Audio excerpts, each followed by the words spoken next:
Let's start our class today.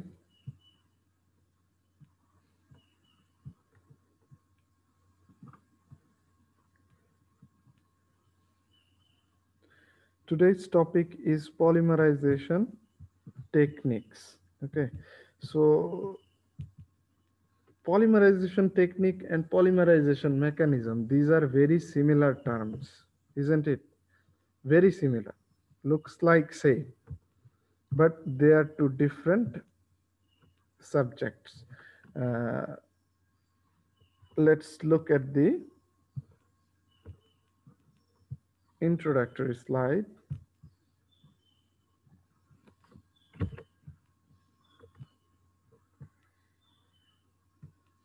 স্ক্রিনটা কি share হয়েছে? জি স্যার। Okay. আমরা এখন শুরু করি। সো পলিমারাইজেশন টেকনিকের ক্ষেত্রে আমরা যেটা দেখবো, আসলে পলিমারাইজেশনটা কিভাবে ফিজিক্যালি আমরা একটা প্রসেস কিভাবে রান করি ইন্ডাস্ট্রিতে বা ল্যাবরেটরিতে, আমরা কিভাবে পলিমারটাকে তৈরি করি, পলিমারাইজেশন মেকানিজম বা পলিমারাইজেশন রিয়াকশন আর টেকনিক। আমি কিন্তু বারবার বলতেছি যে খেয়াল করেন, পলিমারাইজেশন টেকনিক আর পলিমারাইজেশন রিয়াকশন এটা কিন্তু মনে হয় প্রায় একই জিনিস, কারণ হলো কৌশল কিভাবে হয়। হ্যাঁ, রিয়াকশনেরও তো কৌশল থাকে, কিন্তু আমরা এখানে রিয়াকশনের কৌশলটা পড়বো না, আমরা কিভাবে একটা টোটাল পলিমারাইজেশন প্রসেস রান করানো যায় সেটা নিয়ে আলোচনা করব। যেমন এটার মধ্যে কি থাকবে, এটার মধ্যে ফিজিক্যাল প্রসেস থাকবে, কেমিক্যাল প্রসেস থাকবে, সবকিছু। ওকে, আমরা র মেটেরিয়াল থেকে শুরু করব, আমরা প্রোডাক্টে যেয়ে শেষ করব। ক্লিয়ার? যেটা আমরা কি কি জিনিস লাগবে আমাদের পলিমার তৈরি করতে, আমাদের কি কি ক্রাইটেরিয়া মেনটেন করতে হবে, ফ্যাক্টরস মেনটেন করতে হবে, সেগুলি আমরা সব এই চ্যাপ্টারটাতে আলোচনা করব। দেখি যেমন শুরুতে আমরা কি রাখছি পড়ার জন্য। Polymerization reaction may take place in any of the three states of matter: solid, liquid and gas. Okay, so polymerization can happen in these three states, solids, liquids and gaseous state. Okay, the solid state reactions are usually very slow. They are not considered practical for this reason. Okay, it is possible, you know, to have solid state reactions, but those reactions are very slow, and that's why uh, in most of the cases they are not considered at all. Okay, but this type of reactions do occur. The gas phase reactions do take place, but normally they require maintenance of a high temperature and a condition in which almost all high molecular weight polymers become unstable. So, okay, there is another system, that is gas phase reactions to produce polymers, but this has another major limitation. And what it is? It is the requirement to maintain high temperatures. তাই না? আমরা কি জানি gaseous স্টেটের ক্ষেত্রে কি হয়, আমাদের রিঅ্যাকশন গুলির ক্ষেত্রে হাই টেম্পারেচার মেনটেন করতে হয়। আরেকটা ঝামেলাও আছে, আমরা যখন টেম্পারেচার হাই করব তখন কি গ্যাসের প্রেসার কি হবে, হাই হবে না লো হবে?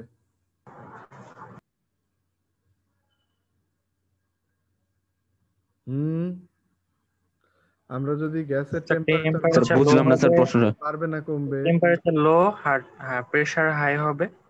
টেম্পারেচার লো হলে প্রেসার হাই হবে? না আরে স্যার, মানে প্রেশার লো স্যার। টেম্পারেচার যদি বেশি হয় তাহলে কি হবে? ধরেন একটা বোতলে আপনি, ধরেন একটা প্রেশার হাই হবে, কন্টেইনারে গ্যাস প্রেসার আছে। হাই হবে।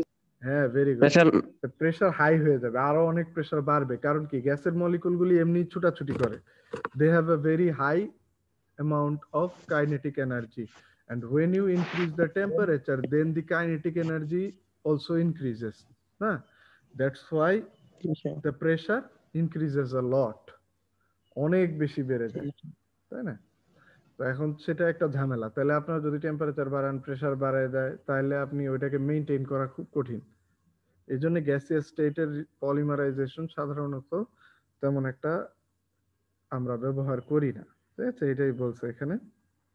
আর যেটা হয় যে এইটা করতে যে হাই টেম্পারেচারে আবার মলিকুলের যে আমরা মলিকুলার ওয়েট বলতে কি, গতদিন আমি কিন্তু বলছিলাম ভালো মতো পড়তে। মলিকুলার ওয়েট মানে আসলে আমরা বুঝবো যে মলিকুলটা কত বড় বা কত ছোট, কত ভারী বা কত হালকা, তাই না? যত বেশি রিপিটিং ইউনিট হবে আমরা কমন সেন্স দিয়ে বলতে পারি যে তাহলে তার মলিকুলার ওয়েটটা কি হবে, বাড়বে, তাই না? তাই তো? আমার কথা কি বুঝতে পারতেছেন কি বললাম? জি স্যার। আবার বলি যে রিপিটিং ইউনিট যত বাড়বে আমাদের মলিকুলার ওয়েটটা নরমালি আমাদের কমন সেন্স ব্যবহার করে আমরা বলতে পারি যে ইট উইল ইনক্রিজ, তাই না? এখন যখন হাই টেম্পারেচার থাকবে এবং গ্যাসিয়াস স্টেটে থাকবে, হাই প্রেসার থাকবে, তখন যেটা ঘটে যে মলিকুলের চেইনগুলি অনেক বড় হয়ে গেলে আনস্টেবল হয়ে যেতে পারে, তো ভেঙে যেতে পারে। Okay, that's why this process has a very big limitation. যদি আমরা মলিকুলার ওয়েট মেনটেন করতে না পারি, আমরা তাহলে পলিমারের কোয়ালিটি কিভাবে মেনটেন করব? ক্লিয়ার? আচ্ছা, জি স্যার। হেন্স, তাই, ঠিক আছে, almost all commercial polymer process of polymerization are liquid phase reactions. I am repeating, hence almost all commercial process of polymerization are liquid phase reactions. তাহলে আপনাকে যদি জিজ্ঞেস করা হয় why most commercial processes of polymerization are liquid phase reactions, can you answer that question?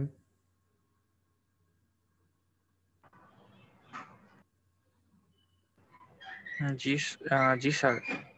এবার কারণ আপনি নিজের ভাষায় বলেন, বাংলায় বলবেন, কোনো নিশ্চিন্তা নেই, আপনি শুধু আমাকে জাস্ট বোঝায় বলেন কেন আপনি লিকুইড ফেজ রিঅ্যাকশনটাকে প্রেফার করতেছেন।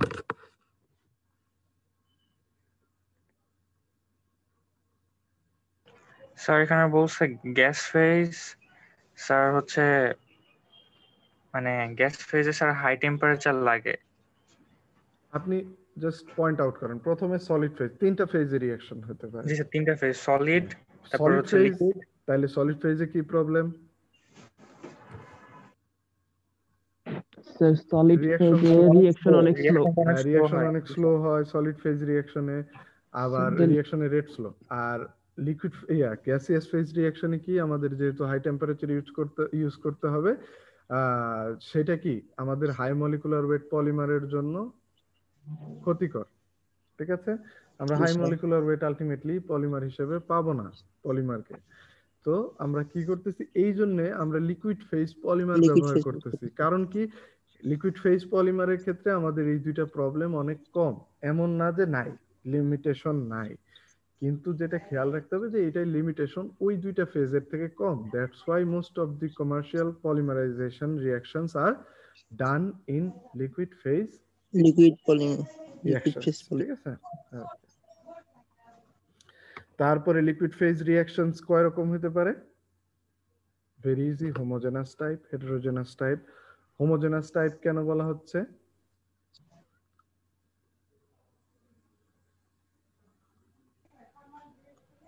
এনিওয়ান? মাস পরিমাণ মানে বেশি আমি হয় যদি স্যার। কোনো লিকুইডকে হোমোজেনাস বলি, হোমোজেনাস লিকুইড সলিউশন, তাহলে এটা কিভাবে করা সম্ভব? অর্থাৎ এটার মধ্যে আপনি কোনো ফেজকে আলাদা করতে পারতেছেন না, তাই না? আলাদা করতে পারতেছেন না। কিন্তু আমার এখানে একটা স্যার প্রশ্ন আছে, সলিউশন সব হোমোজেনাস টাইপের মিক্সচার কি সলিউশন?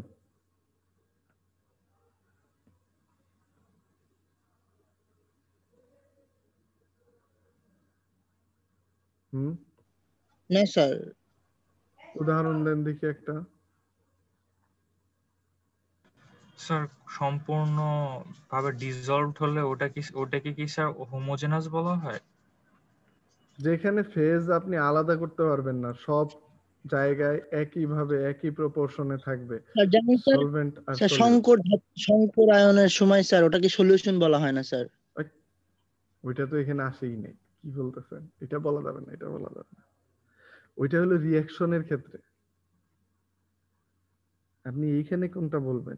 আমি জাস্ট সলিউশনের কথা বলছি। সলিউশনের ক্ষেত্রে হোমোজেনাস যেটা আমরা পাবো হ্যাঁ, ধরেন একটা মিক্সচার, যে কোনো মিক্সচার, আমি ওই রকম যাচ্ছি না, ম্যাটারের মিক্সচার, পদার্থের, ঠিক আছে, সেই পদার্থের জি স্যার। মিক্সচার যদি হোমোজেনাস হয় তাহলে সেটা কি সলিউশন বলা যাবে কিনা?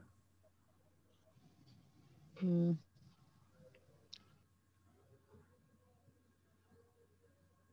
কোনো চিন্তা নাই, আপনাদের সময় নেন, তারপরে উত্তর দেন।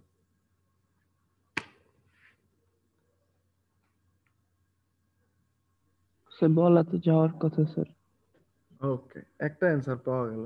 বাকিরা কি বলছেন? বাকিরা কি এখনো অনিশ্চিত নাকি?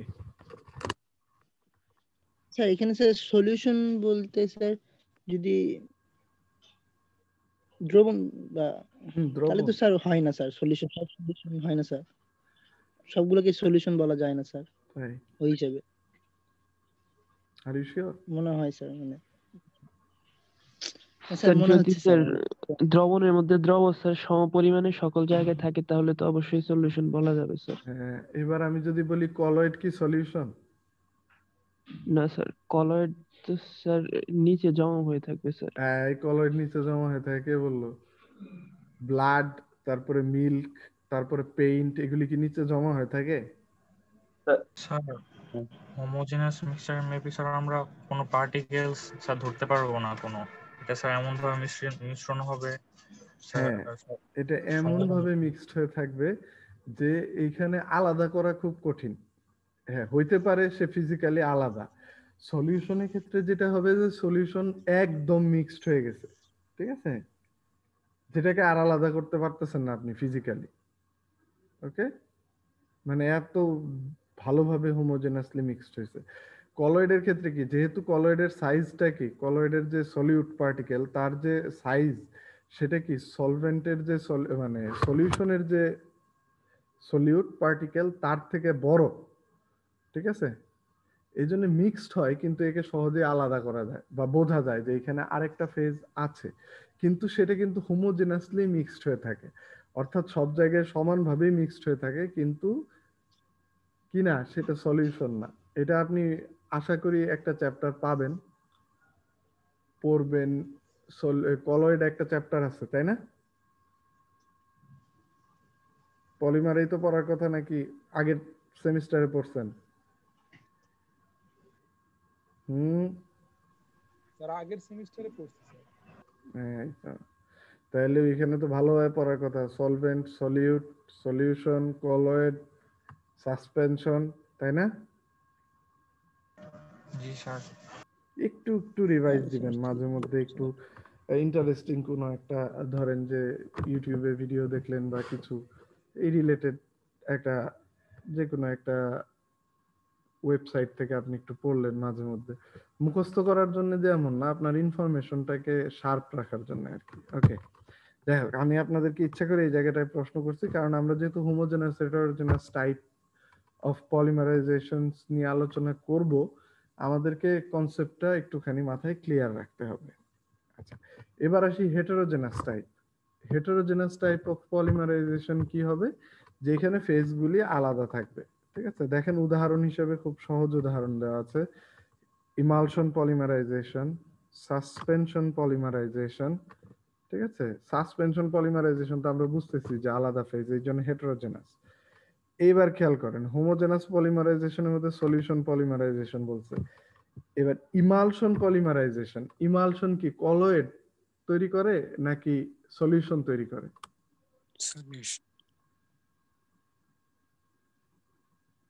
এটা আপনাদের কাছে প্রশ্ন থাকলো, আজকে একটু নিজেরা পড়ালেখা করবেন। ইমালশন বলতে কি আসলে সলিউশন বোঝায় নাকি কলয়েডাল সলিউশন, মানে এমনি একেবারে হোমোজেনাসলি যে সলিউশন সেই সলিউশন বোঝায়, পারফেক্ট সলিউশন, নাকি এটা কলয়েডাল সলিউশন বা কলয়েডাল সলভ? দেখবেন। ওকে, জি স্যার। আর মানে হুম ইমালশন স্যার হেটারোজেনাস না, হুম, তো এটা তো আলাদা করা যায় না। অবশ্যই আলাদা করা যায়। আমি বললাম তো, আমি ইচ্ছা করে পড়ানোর সময় আপনাদের জন্য অনেক প্রশ্ন রেখে দিই।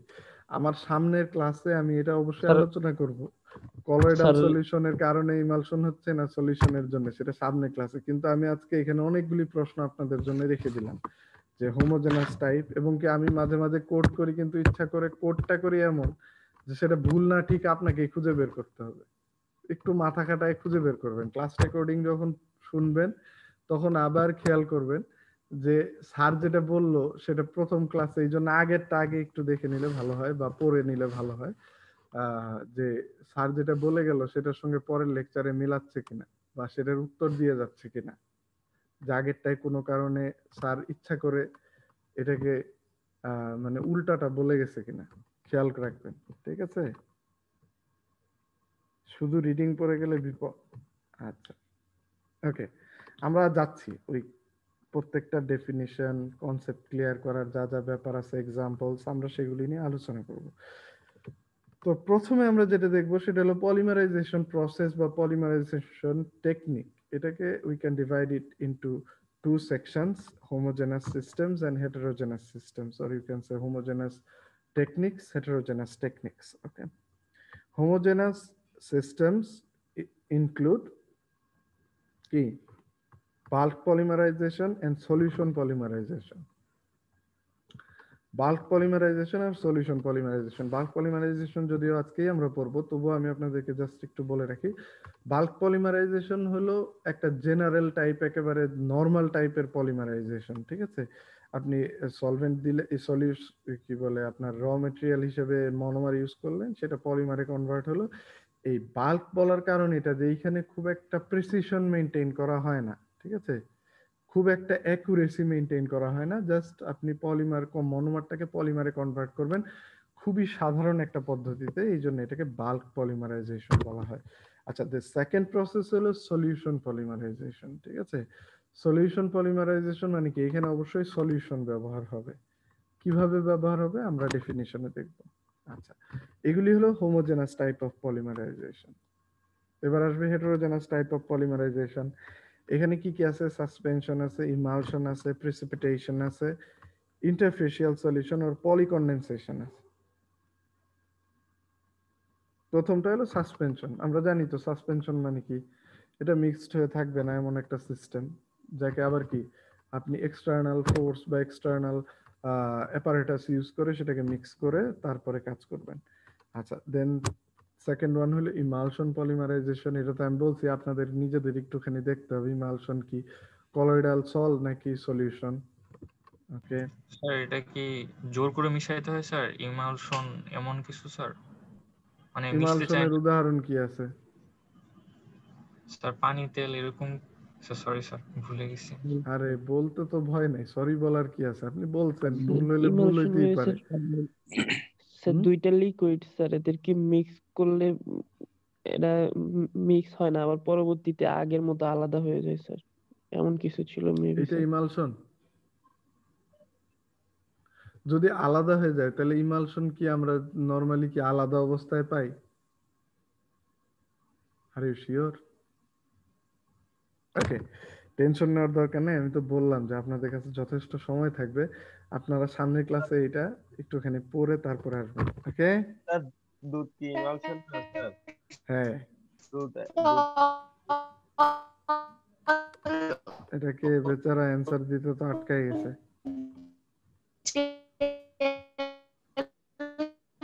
ম্যাডাম, আপনার অ্যান্সার আমরা শুনতে পাচ্ছি না, সম্ভবত আশরাফুন নাহার,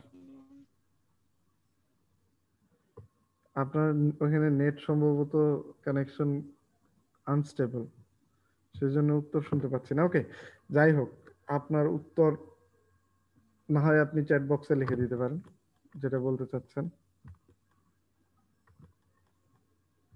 স্যার, দুধ তো ইমালশন। হ্যাঁ, আরো আছে ইমালশন। কি আছে? পেইন্ট আছে না, ওই যে বার্জার ইমালশন পেইন্ট অ্যাডভার্টাইজ দেয় না? তারপরে আরো আছে কি ইমালশনের মধ্যে?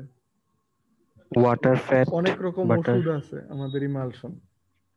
আমরা যে ওই যে বিভিন্ন ক্রিম ইউজ করি, অয়েন্টমেন্ট, ঠিক আছে, পুড়ে গেলে বা কেটে গেলে আমরা বিভিন্ন অয়েন্টমেন্ট ব্যবহার করি না, এগুলো কিন্তু বেশিরভাগই ইমালশন।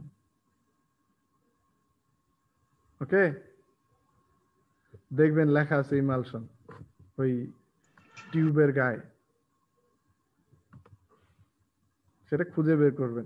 আপনারা ইচ্ছা করলে এখন ক্লাসের মধ্যেও আপনারা ইচ্ছা করলে সার্চ দিয়েও খুঁজে বের করে ফেলতে পারেন, এমন কোনো ঘটনা না। ওকে, তবে ক্লাসে মনোযোগ দেওয়াই ভালো, এটা আপনাদের তো সময় দিলাম আমি। এরপরে হলো প্রেসিপিটেশন পলিমারাইজেশন। আমরা এটা বুঝতেই পারতেছি যে এখানে কি হবে, প্রেসিপিটেশন বা অধঃক্ষেপণ হবে। এটা কি হেটেরোজেনাস? তো অবশ্যই, তাই না? জি স্যার। তাই তো। জি স্যার। এরপরে ইন্টারফেসিয়াল, মানে এই বুঝতেছি যে দুইটা ফেজ আছে, তার ইন্টারফেসের মধ্যে পলিমারাইজেশন হচ্ছে। তাহলে এটা কি হেটেরোজেনাস? তো অবশ্যই হবে, তাই না? ওকে, তাহলে এগুলি হলো জি আমাদের স্যার। বেসিক টাইপ, হোমোজেনাস আর হেটেরোজেনাস। এখানে দেখেন দুইটা হাইলাইটেড ডেফিনিশন দেওয়া আছে, কি ধরনের টেকনিক বা আপনাদেরকে একটুখানি আইডিয়া দেওয়া আছে যে হোমোজেনাস কেমন আর হেটেরোজেনাস কেমন। তো আমি আপনাদেরকে 2 মিনিট টাইম দিলাম, আপনারা এটা রিডিং পড়েন, তারপরে আমরা সামনে আগাবো। ঠিক আছে, আমি 2 মিনিট সময় দিচ্ছি আপনাদের।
Okay, time's up.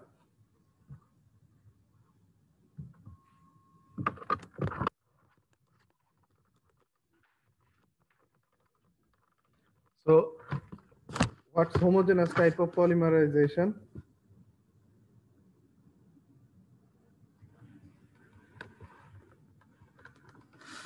Anyone?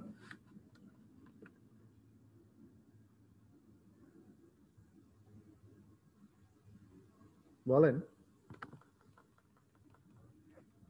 কি বুঝতে পারলেন? বাংলায় বলেন।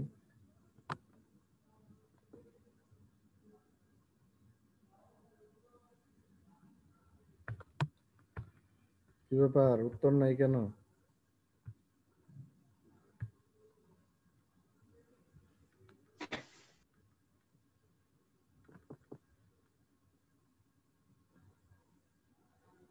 I'm waiting. সেখানে মনোমার আর ইনিশিয়েটর একসাথে দ্রবীভূত হয় সাধারণ ফেজেই। কন্টিনিউয়াস ফেজ বলতে আসলে কি বোঝাইছে?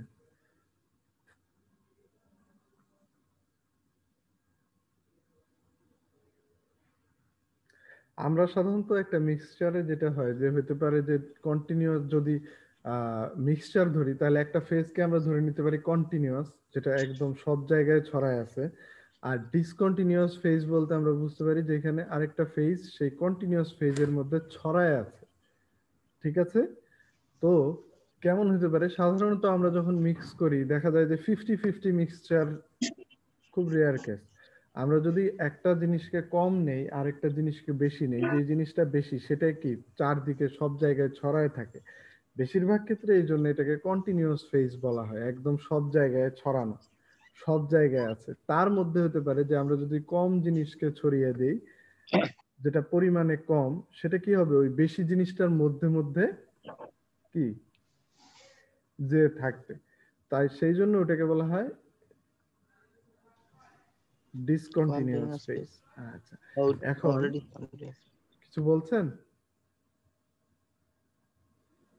কিছু বলতে না চাচ্ছেন? স্যার, ওকে, না স্যার। আচ্ছা আমরা আবার বলি।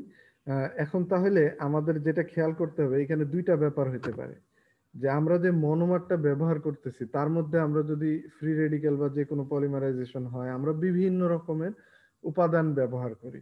যেমন হতে পারে ইনিশিয়েটর, যেমন হতে পারে রিটার্ডার, যেমন হতে পারে আপনার টার্মিনেটর, ঠিক আছে, যেমন হতে পারে আপনার কি বলে ক্যাটালিস্ট। সো আলটিমেটলি এই যে এক্সট্রা মেটেরিয়ালগুলি আপনি ব্যবহার করতেছেন পলিমারাইজেশন প্রসেসটাকে রান করার জন্য, ওকে, তাহলে এই ব্যাপারগুলি, এই যে আলাদা আলাদা জিনিস আসলো, তারা কি সবাই ওই মনোমারের মধ্যে মিক্স হচ্ছে কিনা, এটা হলো একটা প্রসেস, একটা ধরন। ঠিক আছে, যে মনোমারের মধ্যে আপনি আর যা ব্যবহার করতেছেন পলিমারাইজেশনটাকে কন্টিনিউ করার জন্য, পলিমারাইজেশন রিঅ্যাকশনটাকে রান করার জন্য, সেগুলি সব সেই মনোমারের মধ্যে মিক্স হয়ে যাচ্ছে কি না, সেটা হলো একটা প্রশ্ন। আচ্ছা, এটা একটা ধরনের পলিমারাইজেশন, ওকে, হোমোজেনাস। আর আরেকটা ধরন আমরা এরকম আলোচনা করতে পারি, যে ধরেন আমরা সলিউশন টাইপ তৈরি করতে চাচ্ছি, তার মানে কি আমাদের একটা সলভেন্ট দরকার, তাই না?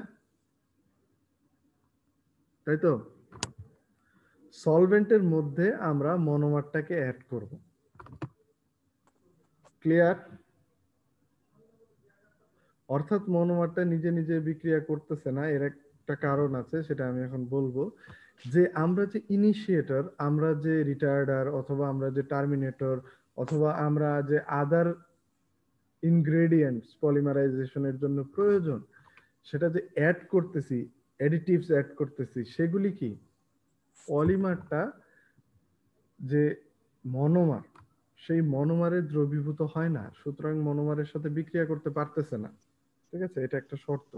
সো আমরা এমন একটা থার্ড পার্টি ব্যবহার করতেছি, এমন একটা সলভেন্ট ব্যবহার করতেছি যেখানে মনোমারটা ডিজলভ হচ্ছে, যেখানে এই আদার ইনগ্রেডিয়েন্টসও ডিজলভ হচ্ছে।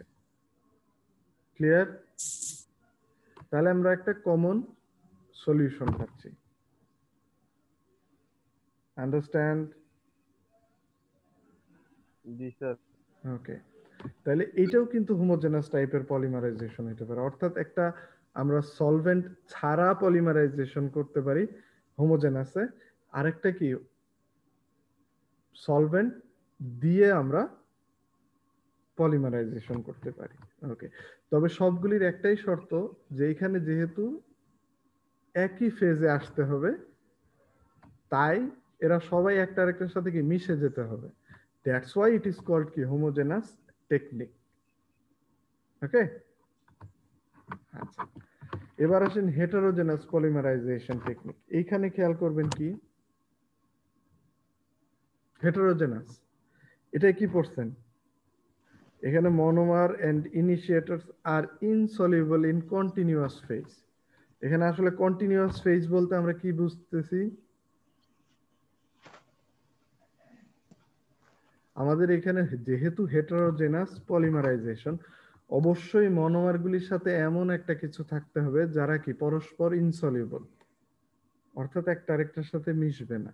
যেমন আমরা দেখতে পারি কি ইনিশিয়েটর হতে পারে, সেটা আগেও বললাম, যেরকম রিটার্ডার হতে পারে, আমাদের ক্যাটালিস্ট হতে পারে, আমাদের অ্যাডিটিভস হতে পারে, আদার ইনগ্রেডিয়েন্টস বিভিন্ন রকমের হতে পারে, যারা কি আলটিমেটলি চেইন ট্রান্সফার এজেন্ট হতে পারে, যারা মনোমারের সাথে মিক্সড হচ্ছে না। এখন একটা মজার জিনিস হলো, আমরা হোমোজেনাস পলিমারাইজেশনে কি রকম সলভেন্ট ব্যবহার করছিলাম, যে সলভেন্টে এরা সবাই কি একই সাথে ডিসলভ হবে, তাই না? জি স্যার। কিন্তু এই হেটেরোজেনাস পলিমারাইজেশনের ক্ষেত্রে আমরা এমন একটা সলভেন্ট ব্যবহার করতেছি যার মধ্যে এরা ডিসলভ হবে না। ওকে, আগেরটাই কি, যদি সলভেন্ট আমরা ইউজ করি হোমোজেনাসে, সে অবশ্যই বাকি সবাইকে ডিসলভ করবে, কিন্তু যদি আমরা হেটেরোজেনাসের ক্ষেত্রে যে সলভেন্ট গুলি ব্যবহার করব সেগুলি কি করবে না, ইনগ্রেডিয়েন্ট গুলিকে ডিসলভ করবে না, তারা তাদের মতোই থেকে যাবে আলাদা আলাদা। ওকে, বাট তাহলে আপনার প্রশ্ন হতে পারে যে স্যার তাহলে আমরা ওইখানে যে দিলাম আমরা বুঝতেছি যে যেহেতু মিক্সচার তৈরি হবে, সলিউশন তৈরি হবে, তাহলে বিক্রিয়া হবে, কিন্তু এখানে সবাই আলাদা আলাদা থাকলে কিভাবে বিক্রিয়া হবে, প্রশ্ন হইতেই পারে, তাই না? নাকি আপনার মনে হচ্ছে যে এটা কোনো ব্যাপার না? কি মনে হয়?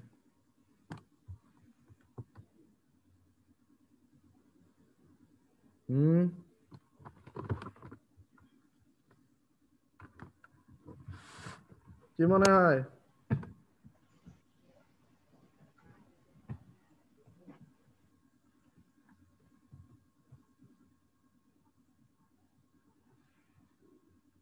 I'm waiting for your response. আচ্ছা, কোশ্চেনটা আরেকবার। আমি বলতেছি যে আমরা যেমন দেখলাম হোমোজেনাসের ক্ষেত্রে আমরা সলভেন্ট ব্যবহার করতেছি, সেই সলভেন্টে সবাই মিক্স হচ্ছে। ওকে, তাহলে আমরা একটা যুক্তি খুঁজে পাইলাম যে যেহেতু একটা আরেকটার সাথে মিক্স হয় না, বিক্রিয়া হবে না, সেই জন্য আমরা সলভেন্ট দিয়ে সেটাকে মিক্সার তৈরি করলাম, যে এমন একটা মিক্সচার যেটা বিক্রিয়া করবে একটা আরেকটার সাথে। ওকে, একই ফেজে আসলো।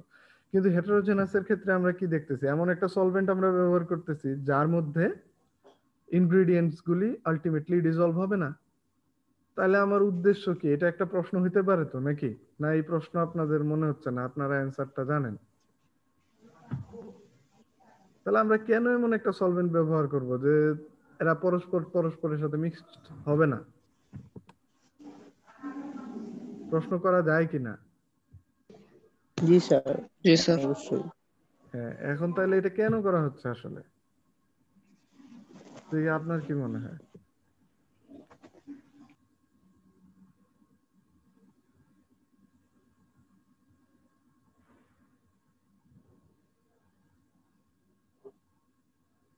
স্যার ওই দুইটা ওই যে সলভেন্টের স্যার মানে এক্সাম্পল প্লিজ।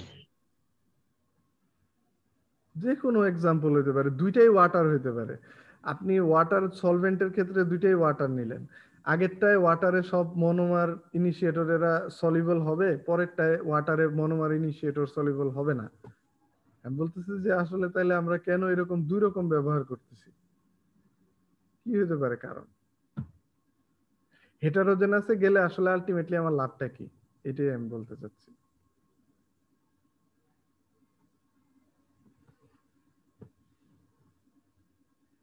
আচ্ছা, এই যে আপনার প্রশ্নেই উত্তর আছে, আপনি খুব স্মার্টলি প্রশ্নটা করছেন, বুঝেই করেন আর না বুঝেই করেন। যেমন ধরেন ওয়াটার, ওয়াটার কি খুব কম দামি একটা সলভেন্ট, তাই না? অ্যাভেইলেবল, তাই তো?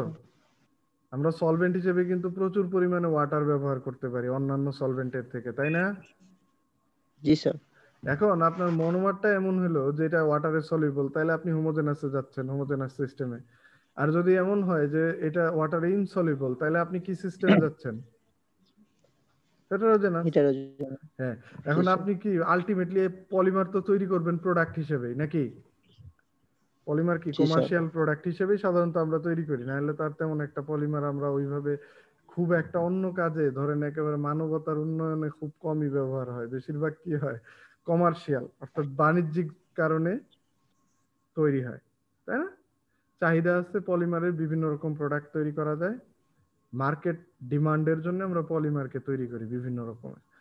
আচ্ছা, এখন তাহলে যদি আপনার এমন হয় যে এত খরচ হয়ে যাচ্ছে, আপনার সলভেন্ট যদি সলিবল করতে হয় মনোমারটাকে, হেটেরোজেনাসের যেটা আপনি ব্যবহার করতেছেন, এত খরচ হচ্ছে যে আপনার আলটিমেট প্রোডাক্টের দাম হয়ে যাচ্ছে অস্বাভাবিক, আপনি সেটা বাজারে বিক্রি করতে পারতেছেন না, তাহলে ওই পলিমারাইজেশন করে আপনার কোনো লাভ আছে? আপনি কি ওই টেকনিক ফলো করবেন? না স্যার। অ্যাবসলিউটলি না। এজন্য কি আমরা দুই রকমের সিস্টেম পড়ালেখা করতেছি, একটা হলো হোমোজেনাস সিস্টেম, আরেকটা হলো হেটেরোজেনাস সিস্টেম। ঠিক আছে, এখন এটার আপনি আরো যদি বুঝতে চান তাহলে যে দুইটার প্রোডাক্ট কোয়ালিটি কিন্তু আলাদা হবে। হেটেরোজেনাস পলিমারাইজেশনের কোয়ালিটি যেমন আলাদা হবে, তেমনি মানে কার থেকে আলাদা হবে, হোমোজেনাসের থেকে। আমরা বুঝতেই পারতেছি একটা হোমোজেনাসের থেকে সলিউশন থেকে পলিমার তৈরি হচ্ছে, আরেকটা এরকম আলাদা আলাদা জিনিস আছে, তারা পরস্পর বিক্রিয়া করে তারপরে সলিউশনে পলিমারাইজেশনে যাচ্ছে এবং পলিমার তৈরি করতেছে। তাহলে অবশ্যই দুইটার প্রোডাক্ট কোয়ালিটি আলাদা হবে, ক্যারেক্টারিস্টিক্স আলাদা হবে, তাই না? জি স্যার। স্বাভাবিক। আমি আজকে আপনাদের যেটা করলাম যে এই চ্যাপ্টারটাকে আমরা শুরু করলাম জাস্ট আলোচনার মাধ্যমে। আমরা সামনের দিন ধরেন একেবারে ইন ডিটেইল আলোচনা করব। আজকে যেন আপনাদের কনসেপ্টটা ক্লিয়ার থাকে, আমরা যেই প্রত্যেকটা এই যে বাল্ক পলিমারাইজেশন, তারপরে সলিউশন, তারপরে ইমালশন, তারপরে আপনার কি বলে সাসপেনশন, এগুলি নিয়ে যখন আলোচনা করব যেন আপনাদেরকে আবার কষ্ট করতে না হয়, তাই আজকে এটা আলোচনা করতেছি। ওকে, এখানে ইম্পর্টেন্ট একটা ব্যাপার আছে যে হোমোজেনাস আর হেটেরোজেনাস এর তাহলে পার্থক্য কি। আমরা কিন্তু অলরেডি যা আলোচনা করছি আজকে তার জিস্টটা এখানে, ঠিক আছে, তার যে সামারি সেটা এখানে এই চার্টটার মধ্যে। যে কেউ একজন চার্টটা একটু পড়েন, আপনার পড়া হয়ে যাবে।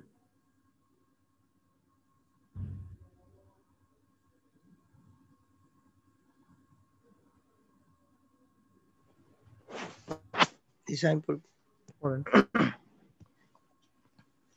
Homogeneous polymerization. Monomer and initiator are soluble in continuous phase. Okay. Heterogeneous polymerization. Monomer and initiator are not soluble in continuous phase. Sometimes initiators may be soluble in continuous phase, but monomer is insoluble or slightly soluble. Okay, pause pause.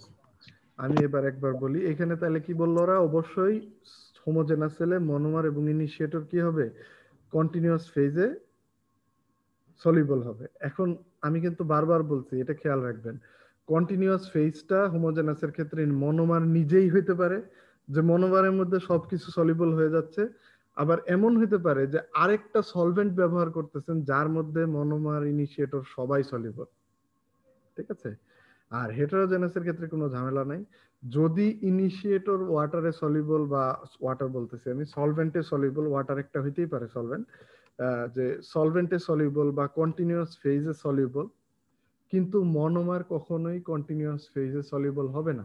মনোমারটা কি থাকবে, separate থাকবে, either insoluble হবে অথবা slightly soluble বা partially soluble হবে। Okay, next point. Surfactant is not required. কার জন্য, কার জন্য সেটা বলতে, Homogeneous for polymerization. Homogeneous polymerization. Yes, sir. A surfactant or stabilizer is necessary for heterogeneous polymerization. কেন বলতে পারবেন কেউ? আমি খুব খুশি হব যদি এই উত্তরটা দিতে পারেন কেউ। না হলে যে অখুশি হব তা বলি নাই, কিন্তু আমি বলতেছি মানে যদি অ্যান্সারটা দিতে পারেন তাহলে খুব খুশি হব। সারফেক্টেন্ট কেন ব্যবহার করতে হচ্ছে আমাদের হেটেরোজেনাসে, যেখানে হোমোজেনাসে আমাদেরকে ব্যবহার করতে হচ্ছে না? স্যার পিছলে না যাওয়ার জন্য। স্যার সারফেক্টেন্ট তো ঘর্ষণ না লাগার জন্য হইতে পারে স্যার। হয় নাই, অ্যান্সার গুলি তো অদ্ভুত হয়ে গেছে। যাই হোক, সমস্যা নেই, চেষ্টা তো করছেন। আর কেউ? আমি আবার বলতেছি, আমার কথাটা মনোযোগ দিয়ে শুনেন, হোমোজেনাসের ক্ষেত্রে সারফেক্টেন্ট লাগতেছে না, কিন্তু হেটারোজেনাসের ক্ষেত্রে সারফেক্টেন্ট লাগতেছে। কেন? সারফেক্টেন্টের একটা উদাহরণ দেন।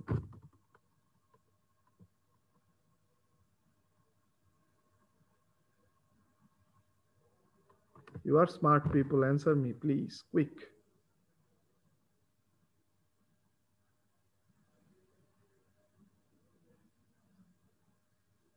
Surface active agent, any one of them, any one of them, any example, just name it.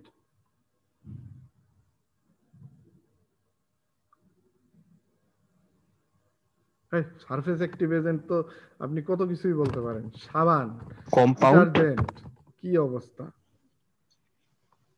G sir, সাবান। টেক্সটাইল স্টুডেন্ট, সারফেক্টেন্টের যদি উদাহরণ না বলতে পারেন, সর্বনাশ সর্বনাশ। তাহলে আমরা সারফেক্টেন্ট কেন ব্যবহার করি?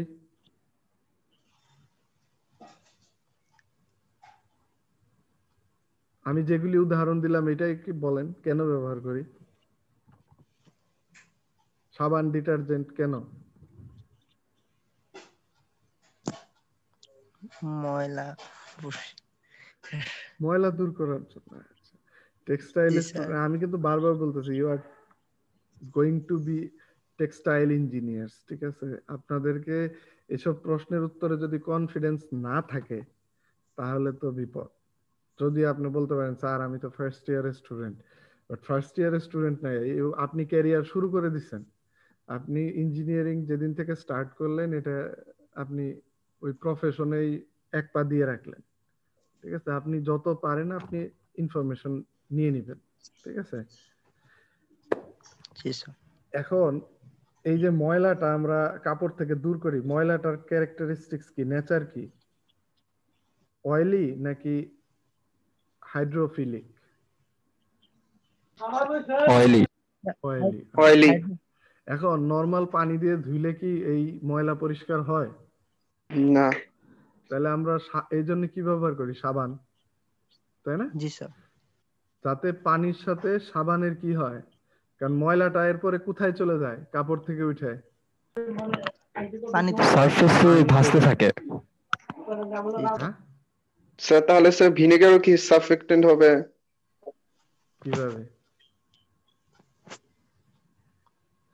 যে সারফেস অ্যাক্টিভ এজেন্ট হিসেবে কাজ করবে সেই হবে। ভিনেগার কি সারফেস অ্যাক্টিভ এজেন্ট হিসেবে কাজ করে? শিওর? যদি করে তাহলে আপনার অ্যান্সার কারেক্ট, যদি না করে তাহলে না। আপনি খুঁজে দেখেন কি সমস্যা, কোনো টেনশন নেই। আচ্ছা আমি আবার বলি, তাহলে আমাদের তেলটাকে পানির মধ্যে নেয়ার জন্য আমাদের সারফেস অ্যাক্টিভ এজেন্ট বা সারফেক্টেন্ট ব্যবহার হচ্ছে নরমাল ক্ষেত্রে আমরা যেগুলি ব্যবহার করি আর কি। তো আমার প্রশ্ন হলো যে তেল আর পানিকে আমরা একসাথে করার জন্য ব্যবহার করলাম, তাহলে হেটেরোজেনাস পলিমারাইজেশনে আমরা কেন সারফেক্টেন্ট ব্যবহার করতেছি বা স্টেবিলাইজার? মিশ্রণটা হওয়ার জন্য। Very good. যদি সেই মনোমার আর সলভেন্ট কন্টিনিউয়াস ফেজের মধ্যে তো আমাকে ধরে রাখতে হবে, তাই না? জি স্যার। বেশিরভাগ ক্ষেত্রে আমরা কি বলতেছি যে ইনসলিউবল হবে। যদি আমি ওয়াটার নেই তাহলে আমার ওয়াটারে ইনসলিউবল মনোমার কি টাইপের মনোমার হবে? অয়েল, তাই না? অয়েলি মনোমার হবে। তো এটাকে তো আমার পানির মধ্যে ধরে রাখতে হবে, যদি না ধরে রাখি তাহলে কি হবে? যদি সারফেক্টেন্ট ইউজ না করি তাহলে কি হবে বলেন তো দেখি? মিশ্রণ হবে না, আলাদা হয়ে যাবে। কিন্তু তেল আলাদা থাকবে, পানি আলাদা থাকবে, তাহলে আপনি রিঅ্যাকশনটাকে কন্টিনিউ করবেন কিভাবে, তাই না? নিশ্চয়ই এখানে সলভেন্টের কিছু না কিছু মানে কি বলবো যে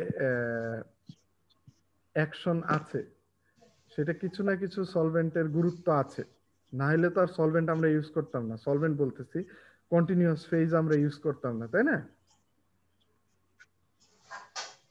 তাহলে আমরা সারফেক্টেন্ট ইউজ করতেছি হইলে যে মনোমারটাকে সলভেন্টের মধ্যে ধরে রাখতে। এই জন্য আরেকটা শব্দ ব্যবহার করা হয়েছে স্টেবিলাইজার, স্টেবল ফরমেশন তৈরি করার জন্য, মিক্সচার, স্টেবল মিক্সচার তৈরি করার জন্য। যদিও স্টেবল মিক্সচার, কিন্তু এটা কিন্তু সলিউশন না, জাস্ট মিক্সড হয়ে থাকবে, ছড়ায় থাকবে, কিন্তু সেটা একেবারে দ্রবীভূত হয়ে যাবে না, সলিউবল হয়ে যাবে না। ওকে, আচ্ছা। Third point, rate of reaction is very high, lead to auto acceleration for homogeneous polymerization. Very good. And rate of reaction is relatively slow, which slow very little acceleration for heterogeneous polymerization. mistake আছে, ঠিক আছে? Rate of reaction কি মানে বুঝলাম? আচ্ছা আমি বলি, rate of reaction কি হোমোজেনাসের ক্ষেত্রে ভেরি হাই, কারণ কি? এখানে কন্টাক্ট কি অনেক বেশি হবে না হোমোজেনাসে? জি স্যার। আচ্ছা, হেটারোজেনাসের ক্ষেত্রে কি আমি জোর করে কন্টাক্ট করাইতেছি সারফেক্টেন্ট দিয়ে, মিক্সচার দিয়ে, জি স্যার। এই জন্য এটা রেট অফ রিঅ্যাকশন কি হবে? রিলেটিভলি স্লোয়ার হবে। ঠিক আছে, স্লো বলতে পারেন, স্লোয়ার বলতে পারেন। ঠিক আছে,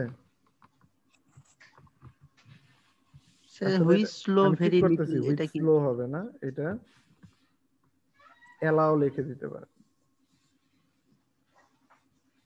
ঠিক আছে, which allow very little acceleration. acceleration বলতে আমরা কি বুঝি? ত্বরণ, তাই না? নিজে নিজেই গতি বাড়ায়, এই যে অটো অ্যাক্সেলারেশন, এটা আমরা পড়বো। এই বাল্ক পলিমারাইজেশনে অটো অ্যাক্সেলারেশন আছে। আপনারা যদি জাস্ট এমনি কমন আইডিয়ার জন্য আমরা কি অ্যাক্সেলারেশন বলতে কি বুঝি? ত্বরণ মানে কি গতি বৃদ্ধি, তাই না? গতির বৃদ্ধি যেটা আমাদের, এইটা কি হয় যেহেতু হোমোজেনাস রিঅ্যাকশনে খুব সুন্দর মিক্সচার হয়, সেজন্য এটার অ্যাক্সেলারেশন অনেক হাই হয়, রিঅ্যাকশনের রেট অনেক হাই হয়। আর আমাদের যে হেটারোজেনাস সেটার ক্ষেত্রে কি হয়, রিঅ্যাকশন রেটটা খুব বেশি হয় না, সেই জন্য অ্যাক্সেলারেট করার চান্স খুব কম থাকে। Okay, next point. Uniform heat transfer is difficult for homogeneous polymerization. Uniform heat transfer is possible for এইটা একটা heterogeneous. অদ্ভুত জিনিস। এটা যদিও আপনার যুক্তি কি বলে, আমাদের ইয়ের ক্ষেত্রে বেশি হওয়ার কথা ছিল না, হোমোজেনাস এই ইউনিফর্ম হিট ট্রান্সফার হওয়ার কথা ছিল না, কারণ এটা তো সুন্দর মিক্সড হয়েছে। তাহলে হিট ট্রান্সফার কি আরো ভালো হওয়ার কথা ছিল, তাই তো? আমাদের কমন সেন্স কি বলে? ওই হিসেবে তো হ্যাঁ, আরেকটা ভালো মিক্সচার হয় নাই, কিন্তু তারপরে হিট ট্রান্সফার ভালো হচ্ছে, ব্যাপারটা অদ্ভুত হয়ে গেল না? স্যার ওর মধ্যে স্যার আমার এটার একটা কারণ আছে, এটার একটা কারণ আছে আমি বলছি। সেটা হলো হোমোজেনাস রিঅ্যাকশনটা কি হচ্ছে, আমরা বলছি রিঅ্যাকশন রেট অনেক হাই, তাই না?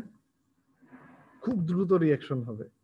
তো খুব দ্রুত রিঅ্যাকশন হইতে গেলে কি হচ্ছে, হিট ট্রান্সফারটা খুব ভালো হয় না। হঠাৎ করে অনেকগুলি হিট তৈরি হচ্ছে রিঅ্যাকশনের এক জায়গায়, দেখা গেল সব জায়গায় সমানভাবে না রিঅ্যাকশন হয়ে যদি একটু এদিক ওদিক হয়, তাহলে কি হিট ট্রান্সফারটা এক পাশ থেকে আরেক পাশে বা সব জায়গায় সমানভাবে খুব দ্রুত ছড়ায় পড়তেছে। তখন যেটা হয় যে ট্রান্সফার হইতে পারে না। কারণ কি, আমাদের কি যখনই মনোমার থেকে পলিমারে চলে যাবে, তার হিট চেঞ্জটা কি হবে, আলাদা হয়ে যাবে না? আলাদা হইতে থাকবে। তো মনোমার যতটা হিট কন্ডাক্ট করতো, পলিমারও কি একই রকম হিট কন্ডাক্ট করবে? দুইটা কি একই জিনিস? একই জিনিস মনোমার আর পলিমার? না। তাহলে তাদের হিটের কন্ডাক্টিভিটি কি আলাদা আলাদা হবে না? তাহলে হঠাৎ করে যখন অনেক দ্রুত বিক্রিয়া হইতে থাকবে, দ্রুতই মনোমার কনভার্ট হতে থাকবে পলিমারে, তখন কি হিট ট্রান্সফারটা কষ্ট হবে না? কষ্ট হবে তো, একটু কম হবে, কারণ হলো চেঞ্জ হয়ে যাচ্ছে ফেজ। হ্যাঁ, তাহলে হিটের ট্রান্সফারটা কিন্তু কষ্ট হয়ে যাচ্ছে। ধরুন ছিল একদম পাতলা দ্রবণ, সেটা হঠাৎ করে ঘন হয়ে গেল, তাহলে কি তার মধ্যে দিয়ে হিট ট্রান্সফারটা কি কঠিন, তাই না? ওকে, আচ্ছা, যেমন আমরা যদি খুব সহজে চিন্তা করেন, আপনি সুজি রান্না করার সময় কি হয়, প্রথমে পানির মধ্যে দিলেন, গুলাইতে থাকলেন, তেমন ঝামেলা নাই। যেই সুজি বয়েল হয়ে যাইতে থাকে, তখন ফুলে উঠে, তখন কি আর আগের মতো কি সেটার মধ্যে দিয়ে হিট ট্রান্সফার হয় না? সেই জন্য কি করে, আপনি দেখবেন আম্মা খালা এরা বা বাসায় যদি আপনিও রান্না করে থাকেন, সুজিরে সবসময় কি করতে হয় রান্না করার সময়? আস্তে করে দেয়, মানে ঘুরতে হয়, নাড়াইতে হয়, তাই না? পরের দিকে হিটটা কমে দেয়। হ্যাঁ হ্যাঁ, হিট ট্রান্সফার দলা দলা হয়ে যাবে, এক জায়গায় হিট লাগবে, আরেক জায়গায় হিট লাগবে না। এই যে ফেজ চেঞ্জটা হলো মনোমার থেকে পলিমারে, জাস্ট যদি এটা চিন্তা করেন পলিমারাইজেশন রিঅ্যাকশন, সেম ঘটনা ঘটতেছে। হিট ট্রান্সফারটা যেহেতু সলিউশনে হচ্ছে, এর মধ্যে হিট ট্রান্সফারটা খুব ডিফিকাল্ট হয়ে যায়। ওকে, এবার আসেন আমাদের হেটারোজেনাসের ক্ষেত্রে যে অদ্ভুত ব্যাপারটা হয়, হেটারোজেনাসের ক্ষেত্রে সলভেন্ট থাকে অনেক বেশি আর সলিউট থাকে অনেক কম। কি বললাম? সলভেন্ট বেশি থাকে, অনেক বেশি থাকে, সলিউট অনেক কম থাকে। এইটা যে ঘটনাটা ঘটে, রিঅ্যাকশন রেটও স্লো, তাহলে আপনার পলিমার তৈরি হইতে কি যথেষ্ট সময় পায়, তাহলে হিটটা কি ততক্ষণে সলভেন্টের মধ্যে দিয়ে কি হয়, ছড়ায় যেতে পারে সব দিকে। কনসেপ্টটা বুঝতে পারছেন? এখানে যে পলিমার সেটা তৈরি হবে অল্প, যে মনোমার দিচ্ছেন সেটাও অল্প, কারণ সলভেন্ট অনেক বেশি থাকে হেটারোজেনাসে। ওকে, যেহেতু অন্যরকম একটা মিডিয়াম আছে যেটার মধ্যে দিয়ে সে হিটটাকে পাস করতে পারে, তাহলে হিট কি কই যাবে, সলভেন্টের মধ্যে ঢুকে যাবে এবং সলভেন্টের মধ্যে দিয়ে দ্রুত ওই চারদিকে ছড়ায় যাবে। বুঝতে পারছেন? যেহেতু ফেজ আলাদা। ক্লিয়ার? উত্তর জি নাই স্যার। কেন? জি স্যার। ওকে, এই জন্য ইউনিফর্ম হিট ট্রান্সফার পসিবল। সেই জন্য এটাকে নাড়ানো সহজ, এটাকে মিক্স করাও সহজ। এর মধ্যে দিয়ে সলভেন্টের এক্সেসের সলভেন্টের মেজরিটির কারণে হিট ট্রান্সফারটাও অনেক ইজিয়ার। এটা লাস্ট স্যার পয়েন্ট। এই জিনিসটা একটু ঝামেলা লাগতেছে, এই যে আমি সলভেন্টের হিট বাড়ালাম কিন্তু তা যে ছড়িয়ে গেল, তাহলে আমি ওই সলভেন্টের হিটটা আমি ইন্ডিভিজুয়ালি কিভাবে বাড়ালাম স্যার, যে যে সলিউশন আছে এখানে? আচ্ছা, যেখানে সলিউশন আছে সেখানে কিন্তু কমপ্লিটলি সলিউবল, তাই না, মিক্সিবল। সলিউশন তৈরি করতে গেলে আপনার দেখা গেল যে অতটা আপনাকে সলভেন্ট ব্যবহার করতে হচ্ছে না। ওকে, আর যেটা সলভেন্টের ক্ষেত্রে, সলিউশনের ক্ষেত্রে আপনার ঘটবে যে সলিউশনের ক্ষেত্রে খুব হোমোজেনাসলি মিক্স থাকে, সেই জন্য এর মধ্যে যে রিঅ্যাকশনের ট্রান্সফার, হিটের ট্রান্সফার, সেটা খুব দ্রুত হয়, রিঅ্যাকশন রেটটা অনেক হাই হয়। এত দ্রুত হিট তৈরি হওয়াতে সেটা ট্রান্সফারটা খুব একটা ভালো হয় না। বুঝতে পারছেন? জি স্যার। এটা বেশিরভাগ ক্ষেত্রেই আপনার কি বলে খুবই হাইলি এক্সোথার্মিক রিঅ্যাকশন হয় হোমোজেনাসের ক্ষেত্রে। এত হাইলি এক্সোথার্মিক হওয়াতে তার হিট ট্রান্সফারটা খুব একটা ভালো হয় না, যেহেতু দ্রুতই প্রোডাক্টে পরিণত হচ্ছে। ওকে, আমি তো সুজির উদাহরণটা বললামই, যদিও সুজি জি স্যার। পানিতে গুলে না, কিন্তু আমি বললাম বোঝানোর জন্য যে এত দ্রুত ফেজ ট্রান্সফার হয় যে তার মধ্যে দিয়ে হিটটা সহজে ভালোভাবে পাস করতে পারে না। কিন্তু যেহেতু আপনার মনোমারও ডিজলভ হচ্ছে না, পলিমারও ডিজলভ হচ্ছে না সলভেন্টে, সো কি সলভেন্টটা কিন্তু সলভেন্টের মতোই থেকে যাচ্ছে, হেটারোজেনাসে, তাই না? তাই জি তো? স্যার। তাইলে তার মধ্যে দিয়ে কিন্তু সহজেই হিট ট্রান্সফার হতে পারে। ক্লিয়ার? জি স্যার। ওকে, যেহেতু ফেজগুলি আলাদা আলাদাই থাকতেছে তাই এই নিয়ে কোনো ঝামেলাই নেই। আর ওইটার ক্ষেত্রে কি হচ্ছে, একেবারে সলিউবল হয়ে যাচ্ছে, সলভেন্ট আর সলিউট কিন্তু একসাথে মিক্স হয়ে যাচ্ছে, প্রায় খুব কাছাকাছি চলে আসতেছে। ওকে, জি স্যার। ফাইনাল পয়েন্ট বলেন। Bulk and solution polymerization systems are homogeneous system. Emulsion, suspension, solid gas phase, plasma polymerization systems are heterogeneous system. এটা হলো উদাহরণ দিছে, এগুলা তো আমরা বলছি, সামনে ক্লাসে ইনশাআল্লাহ আমরা আলোচনা করব। ওকে, স্যার তাহলে ইন্ডাস্ট্রিতে স্যার কোন পলিমারাইজেশনটা বেশি ইউজ এইটা করা হয়? ডিপেন্ড করে আপনার প্রোডাক্টের উপরে। ঠিক আছে, আপনি কোন প্রোডাক্ট চান। যেমন কিছু পলিমার আছে আপনি ইচ্ছা করলে তৈরি করতে পারেন কি বলে বাল্ক পলিমারাইজেশন সিস্টেমে। যদি এই বাল্ক পলিমারাইজেশনে যেটা হয়, আমরা এটা আলোচনা করব সামনে ক্লাসে, যে এখানে কম দামি যে পলিমার গুলি আছে, প্রোডাক্ট কোয়ালিটি যদি আপনি খুব হাই না চান, তাহলে আপনি বাল্ক পলিমারাইজেশনে যাবেন। এখন ধরেন আপনি সলভেন্ট হিসেবে ওয়াটার ইউজ করতে চাচ্ছেন, তাহলে আপনি এমন পলিমার তৈরি করতে চাচ্ছেন যার মনোমারটা আসলে ওয়াটারে সলিবল, তখন আপনি যাবেন কি সলিউশন পলিমারাইজেশনে। আর ধরেন আপনি ইমালশন পেইন্ট যেমন তৈরি করবেন, ধরেন বার্জারে চাকরি করবেন আপনি, তো আপনার পলিমার তৈরি, এমন একটা পেইন্ট তৈরি করতে হবে যেই পেইন্টের পিগমেন্ট, অর্থাৎ পিগমেন্ট গুলি অয়েলি, ওয়াটার সলিবল না, তাহলে আপনি কি করতে পারেন, ওয়াটারে যদি আপনাকে ব্যবহার করতে হয় তাহলে আপনি ইমালশন পলিমারাইজেশনে যাবেন। ওকে, আরেকটা ব্যাপার হইতে পারে যে ইমালশন এমন হইতে পারে যে আপনি পিগমেন্ট ব্যবহার করতেছেন সেটা ওয়াটার সলিবল, কিন্তু আপনি ব্যবহার করছেন কি অয়েল, যেমন টারপিন আমরা ব্যবহার করি রং করার জন্য, তাই না? টারপিনের মধ্যে আমরা পিগমেন্ট গুলাই, তাই তো, বা রং গুলাই, জি স্যার।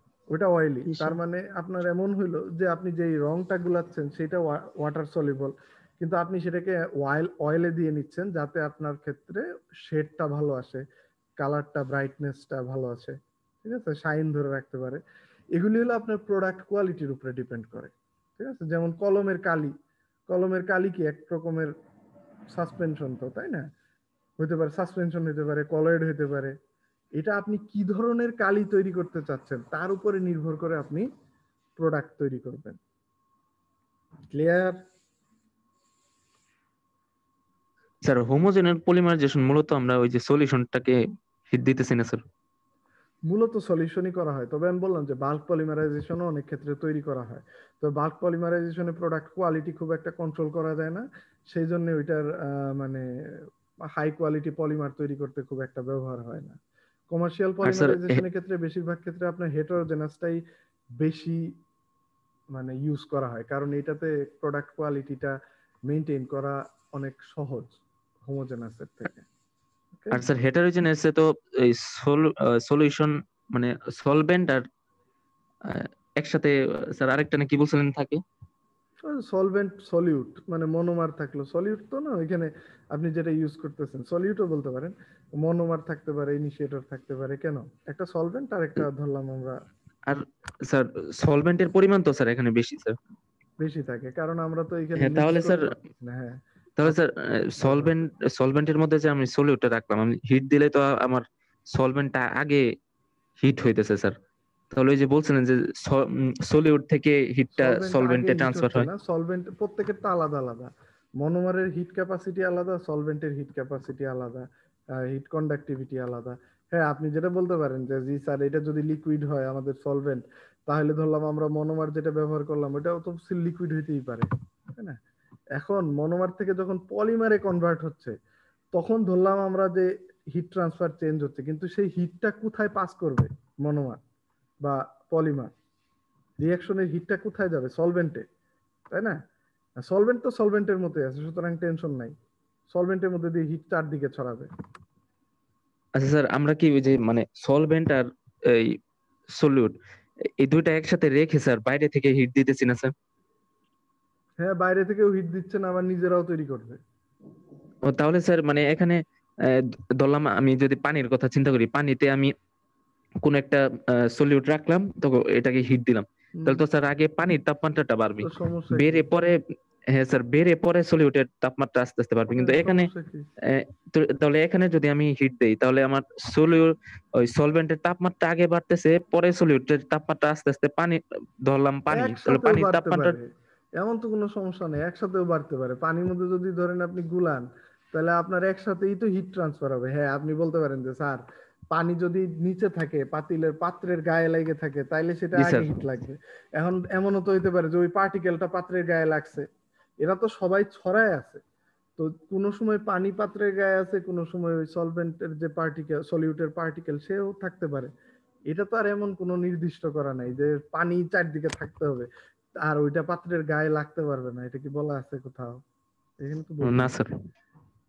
ঠিক আছে স্যার স্যার বলেন।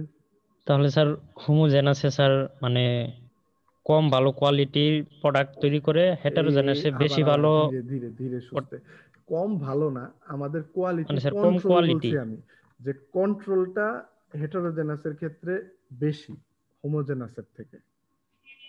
ঠিক আছে স্যার আমার ইলেকট্রিসিটি চলে গেছিল স্যার, একটু অ্যাটেন্ডেন্সটা নিলে হতো। অ্যাটেন্ডেন্স আপনি জয়েন করছেন না, আবার আপনি লেখছেন না? জি স্যার লিখছি চ্যাট বক্স লেখেন, সমস্যা নেই। ওকে বলেন আর কোনো প্রশ্ন? আপনাদের বোধহয় আরেকটা ক্লাস আছে, ঠিক আছে। আমি আজকের মতো এখানেই শেষ করতেছি, ইনশাআল্লাহ আমরা আগামী ক্লাসে আবার এখান থেকে আলোচনা শুরু করব। We will continue from this topic. Okay, if you have any question you can also ask me in that class. ভালো থাকেন, goodbye. আসসালামু আলাইকুম। আসসালামু আলাইকুম। আসসালামু আলাইকুম। ওয়ালাইকুম আসসালাম। আসসালামু আলাইকুম স্যার।